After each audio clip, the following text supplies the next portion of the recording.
अस्सलाम वालेकुम Pakistan, this is Maliha Hashmi, watching my Facebook page and YouTube channel. नाजरीन, former prime minister Imran Khan cricketer के तौर पर तो जाने ही जाते थे कि दुनिया के टॉप क्रिकेटर्स में उनका शुमार होता था। फिर वो पॉलिटिशियन बने तो पाकिस्तान के वजीर आजम तक बन गए और अब तो मुझे लगता है कि वो तकरीबन सहाफी भी बन चुके हैं, क्योंकि कल इमरान खान साहब ने अपनी एक ट्वीट में, जिसको उन्होंने 3 हिस्सों में किया था, उसमें उन्होंने एक बहुत अहम खबर शेयर की थी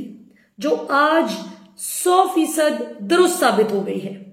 इमरान खान साहब ने वो खबर शेयर की जो पाकिस्तान के बड़े बड़े सहाफियों को भी शायद मालूम नहीं थी, या पता था तो उन्होंने बताना गवारा नहीं किया, और बात आज बिल्कुल दुरुस्त निकली कि पाकिस्तान में आइंदा आने वाले दिनों में मीडिया पर भरपूर किस्म की कदगने लगाने की कोशिश की जाएगी। ये जो कुछ ARY न्यूज के साथ हुआ है, बाकी चैनल्स को भी मजीद दबाने की कोशिश की जाएगी। जैसे आज सुबह भी मैं आपसे पिछले प्रोग्राम में बात कर रही थी कि बोल न्यूज के हवाले से कई लोग बात कर रहे हैं कि जी ARY के बाद अब बोल की बारी है। तो मुझे लगता है कि शायद वो पूरी तरह से बोल न्यूज को बैन तो ना करें, क्योंकि अदरवाइज उनको बयानिया फौत हो जाएगा कि जी ARY ने तो फौज के खिलाफ हर्जा सराई की और शहबाज गिल ने तो जी फौज के खिलाफ बात कर दी है। अगर वो ऐसा करेंगे तो जाहिर है कि ARY पर जो वो गलत इल्जामात आयद किए जा रहे हैं इम्पोर्टेड हुकूमत की जानिब से, वो जमीन बोस हो जाएंगे। लेकिन वो बोल न्यूज को भी उतना ही ज्यादा दबाने की कोशिश करेंगे, दीगर चैनल्स को भी मजीद दबाने की कोशिश करेंगे कि किसी सूरत इमरान खान का मौकफ सामने नहीं आपको लाना। आज हमने देखा कि जी इमरान रियाज खान, जो कि पाकिस्तान के नामवर सहाफी हैं, तजिया निगार हैं, किसी तारुफ के मोहताज नहीं, बिलखुसूस डिजिटल मीडिया और यूट्यूब पर तो बिल्कुल भी किसी तारुफ के मोहताज नहीं है। उनको अभी एक्सप्रेस न्यूज पर अपना प्रोग्राम शुरू किए हुए कुछ ही दिन हुए थे कि आज मंडे को जाहिर है नया हफ्ता शुरू हुआ। तो जब वो अपने ऑफिस पहुंचे प्रोग्राम करने के लिए, तो उनको बताया जाता है कि जी आप आज से अपना प्रोग्राम नहीं कर सकेंगे और आपको हम ऑफ एयर कर रहे हैं। इमरान रियाज खान ने फौरन वो सवाल किया कि जो कि कोई भी एंकर पर्सन करता है जब उसको ऐसी बात की जाती है। इस तरह मैंने भी पूछा था जब रजीम चेंज जो हो रही थी, इम्पोर्टेड हुकूमत के पाकिस्तान पर मुसल्लत होने से 2 दिन पहले, उनको भी बल्कि समाज से उसी दिन ऑफ एयर किया गया था जब मुझे पब्लिक न्यूज से किया गया था। तो मैंने भी यही सवाल किया था जब मुझे कहा गया था कि जी आज से आप ऑन एयर नहीं हो सकती, आपको ऑफ एयर किया जा रहा है। मुझे खैर जो जवाब दिया गया वो तो ये था कि आपको पता है कि वो आ रहे हैं, यानी नून लीग हुकूमत आ रही है और वो डिसेंटिंग आवाज बर्दाश्त नहीं करते। सो हमें तो इश्तिहारों से गर्ज है जी, और नून लीग हुकूमत इश्तिहार देने में तंग करती है उन लोगों को, उन सहाफियों को और उनके चैनल्स को जो सवाल करते हैं। और जाहिर है कि सहाफी से जब तंग होंगे तो वो चैनल की बाजू मरोड़ते हैं। तो इमरान रियाज खान ने भी एक्सप्रेस न्यूज से पूछा कि क्या वजह है, मैं क्यों अपना प्रोग्राम नहीं कर सकता आज रात 8 बजे स्केड्यूल के मुताबिक। तो उनको जवाब दिया गया कि उन्होंने पूछा कि मैंने कोई गलती की है, कोई गलत चीज मुझसे नशर हो गई है। तो आगे से जवाब मिला कि नहीं, आपने कोई गलती नहीं की, बस हमें अफसोस है कि अफसोस से कहना पड़ता है कि आपको हमें रोकना पड़ रहा है। इसके आगे कोई बात नहीं की गई, यानी थोड़े कहने को भी ज्यादा जाना जाए। अभी आज सुबह ही की बात है कि पेमरा अभी तक अपने मौकफ पर कायम है। आज भी जो हेयरिंग हुई सिंध हाई कोर्ट में, उसमें पेमरा अभी तक ढटाई से अड़ा हुआ है अपने मौकफ पर कि जी हमने तो केबल ऑपरेटर्स को नहीं कहा कि वो ARY न्यूज की नशरियात को बंद करें, हमने तो नहीं कहा कि सिंध हाई कोर्ट का हुक्म भी आ गया है कि जो NOC मनसूख करने का जो वो ऑर्डर दिया गया था बोगस था, उसको भी उड़ा दिया था सिंध हाई कोर्ट ने। इसके बावजूद ARY न्यूज पाकिस्तान की टेलीविजन स्क्रीन पर नहीं आ रहा, केबल ऑपरेटर्स नहीं लगा रहे ARY न्यूज अपनी केबल पर। सोचें, जो नंबर 1 न्यूज चैनल है पूरे पाकिस्तान का, जिसको दुनिया भर के पाकिस्तानी इतने शौक से डिजिटल मीडिया पर देखते हैं, उनको, उस चैनल को केबल ऑपरेटर्स इतने तो ताकतवर नहीं कि वो खुद से बंद कर दें, और इतने बेवकूफ तो नहीं कि जिस चैनल की सबसे ज्यादा व्यूअरशिप है, सबसे ज्यादा रेटिंग है, उसको वो बंद कर दें। लिहाजा पेमरा ने तो अपने जो बॉल है वो अपनी कोर्ट से दूसरी कोर्ट में, नामालूम कोर्ट में फेंक दी है कि जी हमने कुछ नहीं किया और ये हमें नहीं पता, ये केबल ऑपरेटर्स जाने और उनका काम जाने, हमने ऐसा कोई हुक्म नहीं जारी किया। अब ये वो बात है कि जो चौधरी गुलाम हुसैन साहब ने भी ARY न्यूज पर अपना प्रोग्राम करते हुए पिछले हफ्ते जब पहली मर्तबा पैमरा ने ये वॉकअफ पेश किया था अदालत में, तो तब उन्होंने कहा था कि क्या फिर कोई जिन भूत है जिन्होंने ARY न्यूज को बंद कर रखा है पूरे पाकिस्तान में। तो इतना ज्यादा वो ना करें, ठीक है आपने एक फैसला लिया है तो फिर उस पर डट के खड़े भी हों, उसकी ओनरशिप लें, बताएं कि क्या कसूर किया है, और ये भी बताएं कि इमरान रियाज खान का जो एक्सप्रेस न्यूज पर प्रोग्राम था उसमें कौन सी रियासत मुखालिफ या पाकिस्तान मुखालिफ या कोई करप्शन मुखालिफ बात हो गई है जो बुरी लग गई है। तो ये कुछ सवालात हैं जिनके जवाब बहरहाल इम्पोर्टेंट हुकूमत को देने पड़ेंगे। ये कोई जवाब नहीं है कि जी हमने नहीं किया, आपने नहीं किया तो फिर किसने किया है? जिसने किया है वो ओनरशिप ले, फिर इतना तो मर्द बने ना, जिसने भी किया है वो ओनरशिप ले इस फैसले की। उसके बाद आते हैं जी अगली उस चीज पे कि मैंने आपको पिछले प्रोग्राम में बताया था कि नवाज शरीफ जो है बहुत ही अपसेट है क्योंकि इमरान खान की जो मकबूलियत है वो दिन ब दिन बढ़ती जा रही है, और ये जाहिर है कि अल्लाह ताला की डिवाइन मदद है जो इमरान खान के साथ आ रही है। और इसमें जाहिर है कि हॉकी स्टेडियम लाहौर के उस जलसे के बाद जाहिर है इनका पैनिक मोड जो है वो मजीद एक्सेलरेट हो गया। और फिर ये कि आज कराची में इमरान खान साहब के कागजात नामजदगी जो 25 सितंबर को इलेक्शन होने जा रहा है, बाय पोल्स होने जा रहे हैं इंशाल्लाह, उसके लिए बतौर उम्मीदवार मंजूर कर लिए गए हैं। अब ये जाहिर है कि वो 9 हलकों में से एक हलका है जिसके हवाले से बात की गई, और कराची के तो 3 हलके हैं जिसमें इमरान खान जो है जहां से बतौर उम्मीदवार इंशाल्लाह इलेक्शन लड़ेंगे। तो अब उनको परेशानी इस बात की है कि हमें उम्मीद थी इलेक्शन कमीशन से कि वो किसी तरह से कोई टेक्निकल फॉल्ट निकालकर इमरान खान के कागजात नामजदगी रिजेक्ट करेंगे ताकि इमरान खान को 9 हलकों से बतौर उम्मीदवार खुद इलेक्शन लड़ने से रोका जा सके।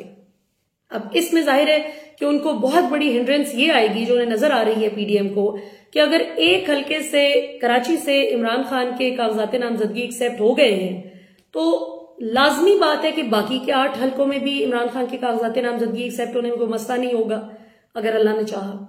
तो इस चीज पे वो परेशान है कि अब हम किस बुनियाद पे इमरान खान को रोके इलेक्शन लड़ने से। यानी कितने ये डरपोक और बुजदिल हैं कि 13 सियासी जमातें मिलके, PTI पूरी जमात नहीं, सिर्फ एक अकेले इमरान खान से इतनी ज्यादा इनकी कांपें टांग रही हैं कि ये उसको मैदान में ही उतरने से टेक्निकली रोकना चाहते हैं। ये नहीं कि आप चैलेंज करें और आप कहें कि ठीक है भैया मुकाबला करेंगे, हम सब तुम पर भारी आएंगे, तुम एक हो हम सब साथ हैं, लेकिन नहीं, ये मसरूफ हैं जी अपनी वो वाहियात क्या है 14 अगस्त की ट्रांसमिशंस करवाने में कि जिनका दूर दूर तक आजादी के थीम से कतन कोई ताल्लुक ना था ना है। और ये एक अच्छा तमगा इन्होंने अपने सर लिया शहबाज शरीफ ने, ये आइंदा हमेशा ही मिसाल दी जाएगी। जब जब इनकी जमात नून लीग अटैक करेगी ना आइंदा इमरान खान पर कि जी ये धरने करते हैं, ये जलसे करते हैं, उसमें मिली नगमे लगते हैं, उसमें तराने लगते हैं, आइंदा जब भी ये तनकीद करने लगेंगे तो फौरी तौर पर सोशल मीडिया, तो आपको पता है सोशल मीडिया की तो मेमोरी माशाल्लाह बड़ी तगड़ी है, वो तो 15 साल पुरानी चीजें भी अब निकाल के ले आता है। वो इलेक्ट्रॉनिक मीडिया की तरह या प्रिंट मीडिया की तरह थोड़ी मैनेज हो सकता है कि ओनर का बाजू मरोड़ा तो चैनल ओनर ने सहाफी को डरा के चुप करा दिया और सहाफी तनख्वाह के डर से चुप कर जाए। ये तो पाकिस्तान की अवाम के हाथ में फोन आ गया और उनके पास सारे का सारा डेटा माशाल्लाह खुली किताब की तरह मौजूद है। सो डेटा नेवर लाइज। जिस तरह कल हमने आपको बताया था कि डेटा ने ही प्रूव किया है कि 98.5% यानी 98.5% of the total digital media users in Pakistan viewed Imran Khan's Jalsa. They watched Imran Khan's Jalsa, whereas 1.5% of the viewers, which were rest of the total viewers, they watched Shehbaz Sharif's speech. So this speaks volumes about the popularity level of Imran Khan versus Shehbaz Sharif's popularity. तो ये वो बात है कि जिससे जाहिर है कि खौफजदा है, इसलिए इमरान रियाज खान को भी आज दोबारा से ऑफ एयर कर दिया गया, ARY न्यूज को उड़ा दिया, बोल न्यूज को दबाया जा रहा है, बाकी चैनल्स को भी डराया धमकाया जा रहा है, किसी को इश्तिहारों के लालच दिए जा रहे हैं, किसी को कुछ, लेकिन ये जानते नहीं कि अल्लाह की लाठी बेआवाज है। जिस तरह आज जो मैं आपको आखिरी खबर देने जा रही हूँ वो बहुत ही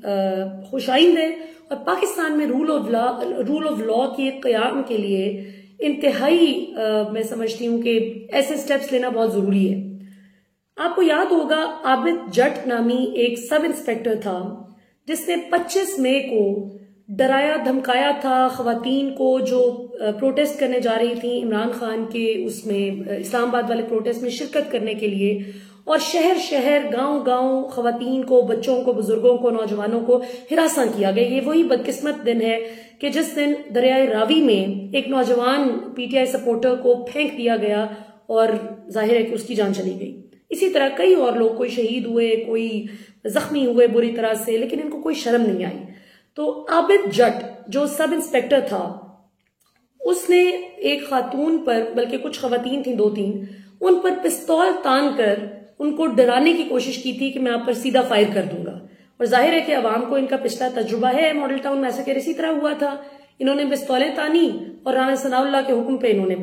गोलियां चला दी। और ये मैं नहीं कहती, ये उस वक्त की पुलिस ने, पंजाब पुलिस ने कन्फेस किया था, जो बाक़िर नजवी साहब की JIT रिपोर्ट भी आई थी मॉडल टाउन साने पर, जिसमें पुलिस वालों के एतराफी बयानात मौजूद थे कि हमने खुद से ऐसा कुछ नहीं किया, हमें राणा सनाउल्लाह साहब की शय हासिल थी, उनका हुक्म था, जिस पर हमने सीधे फायर खोल दिए निहत्ती अवाम पर। तो उसको डिसमिस कर दिया गया है, उसको अपनी नौकरी से बरतरफ कर दिया गया है। यह अलग बात है कि पाकिस्तानी अवाम की अब अक्सरियत डिमांड कर रही है कि सिर्फ बरतरफी काफी नहीं है, इसको सख्त सजा मिलनी चाहिए, इसको जेल में सलाखों के पीछे हम देखना चाहते हैं, ताकि ऐसे लोग जब कैद काटेंगे, जब ये खुद जो इन्होंने जुर्म किए हैं उनकी सजा पाएंगे, तो ही पाकिस्तानी अवाम का भी कॉन्फिडेंस जो है वो रिवाइव होगा इस सिस्टम पर, और इनको भी कोई खुदा का खौफ होगा कि हमने खुदा नहीं बनने की कोशिश करनी, कोई फिरौन या नमरूद नहीं बनना। जब कोई किसी करप्ट बंदे के हाथ में ताकत आ जाए और वो हमें एज अ टूल यूज करने की कोशिश करे, हमें अपना जो अहद कर रखा है हमने रियासत से कि हम रियासत की और अवाम की हिफाजत करेंगे और उनकी खिदमत करेंगे, उसको हमने याद रखना है। अभी पंजाब हुकूमत जो है वो 1 बाय 1 अपने वादों पर अमल पैरा होना शुरू हो गई है। ग्रेजुएशन तक जो है तालीम मुफ्त देने का ऐलान किया है चौधरी परवेज इलाही साहब ने, जो कि CM पंजाब हैं। और शरीफ खानदान को जो गैर जरूरी एक्स्ट्रा प्रोटोकॉल और सिक्योरिटी मिली हुई थी, और वो पुलिस पर्सनल जिनको पाकिस्तानी अवाम की खिदमत पर मामूर होना चाहिए आइडियली एंड प्रिंसिपली, वो अल्लाह माफ करे शरीफ खानदान की हिफाजत के लिए मामूर थे, प्रोटोकॉल शशके के लिए जरा आगे पीछे, वो सारी की सारी सिक्योरिटी 1 to all गैर जरूरी जो शरीफ खानदान को मिली हुई थी वो पंजाब हुकूमत ने वापस ले ली है, और उस पुलिस को पाकिस्तानी अवाम, पंजाब की अवाम की खिदमत पर मामूर किया है। तो it's also a very good decision. So ये कुछ चीजें हैं कि 1 by 1 रूल ऑफ लॉ की जो सेंक्टिटी है वो कायम करने की तरफ एटलीस्ट पंजाब ने तो बढ़ना शुरू कर दिया है माशाल्लाह। अब देखते हैं जी वफाक में किस वक्त क्या तब्दीली आती है। मियां साहब तो बहुत ही इज वेरी अपसेट कि इमरान खान एक एक करके सारे की सारी जो पब्लिक सपोर्ट थी उनकी उसको छीनते चले जा रहे हैं, और इसीलिए वो बहुत डेस्परेट हैं पाकिस्तान वापस आने के लिए। उनको लगता है कि शहबाज शरीफ जो है वो अपनी पॉलिसी पर नून लीग को लेकर चल पड़े हैं, और मियां साहब का ये लंदन के जराये के मुताबिक उनकी बड़ी ख्वाहिश है कि मरियम को बड़ा और तगड़ा ओहदा दिया जाए ताकि मरियम लीड करें आगे, शहबाज शरीफ ना करें। और शहबाज शरीफ और जाहिर है उनके ग्रुप के जो शीन लीग के लोग हैं उनको लगता है कि अगर मरियम के हाथ में एक दफा चीजें आ गई तो बेड़ा गर्क तो हमेशा उन्होंने किया ही है, जाली कैलिब्री फॉन्ट, जाली ट्रस्ट डीड, जाली कतरी खत वगैरह, लेकिन उसके साथ साथ पार्टी का भी जो सत्यानाश उन्होंने किया है, जिस तरह सीनियर लीडर से बदतमीजी करना और एंटी स्टेट पॉलिसी लेकर चलना और फिर कहना कि जी पावर टॉक्स टू पावर। ये अलग बात है कि हमारे मुख्तदिर हल्कों ने साबित भी किया है कि वाकई पावर टॉक्स टू पावर, जो जितनी बदतमीजी करता है आज उतने बड़े ओहदे पर फायज है। ये ख्वाजा आसिफ जो आज हमारे डिफेंस मिनिस्टर बने बैठे हैं, ये सबसे ज्यादा पाकिस्तान की फौज को फजूल बातें करते थे, और जो जंगें हमने हारी उसमें इन्होंने पाकिस्तानी फौज का जितना स्पिरिट तोड़ सकते थे इन्होंने तोड़ा इस तरह की बातें करके कि इन्होंने जीता क्या आज तक, मांगते क्यों हैं, किस लिए डिफेंस बजट मांगते हैं, और ये गोश्त नोच के खा गए अवाम की हड्डियों से। तो ऐसे लोग जो हैं वो आज बरसर इक़्तिदार हैं। सो देखते हैं जी आने वाले दिनों में क्या होता है। इंशाल्लाह अल्लाह ताला पाकिस्तान के लिए बेहतरीन करें। अभी तक के लिए नाज़रीन इतना ही। हम आखिरी दम तक इंशाल्लाह पाकिस्तान में फ्रीडम ऑफ एक्सप्रेशन के लिए और अपनी रियासत के बेस्ट इंटरेस्ट को प्रोजेक्ट करने के लिए लड़ते रहेंगे इंशाल्लाह। पाकिस्तान जिंदाबाद।